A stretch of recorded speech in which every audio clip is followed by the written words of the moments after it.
Wendy, obviously Brad Keselowski is Aj Allmendinger's Penske Racing teammate. Now, last week at Daytona when the news broke, Brad kept his mouth shut all during the week. He had no comments as well. However, yesterday, that all changed.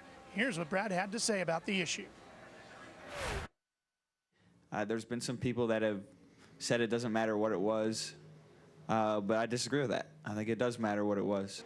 You know, I want to believe that any performer or athlete out there would not be dumb enough to take a drug that is against the law, illegal. It just stands to reason that if you've made it this far in the sport, that you had the knowledge to not do anything that dumb. But I don't know. I don't know if that's what it was. I hope it wasn't. It's my personal belief that nothing should be allowed. Nothing. I mean, I don't feel like you should be able to take Flintstone pills. You know, I laugh out loud when I read this list of people who say, well, I have my supplements checked. Like there's some special list of supplements that are okay, but these aren't. Oh, what kind of world is that? You know, that's terrible. Nothing should be allowed.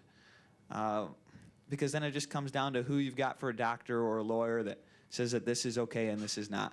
And I think we all know that you can get a doctor or a lawyer these days to say you're okay with anything you do.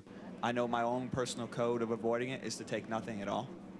But I can still tell you that when you go in that room to have a drug test took, and I've never taken drugs in my life, I'm scared shitless of it. It's honestly a phobia of mine.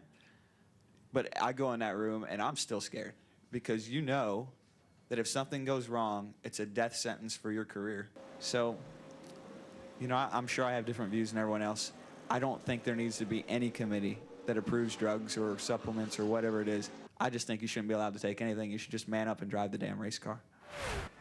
If you're wondering if Brad double clutched after he said all that, if he thought about it, not a chance. He spent all week thinking about what he was going to say. I spoke to some of the members of the team.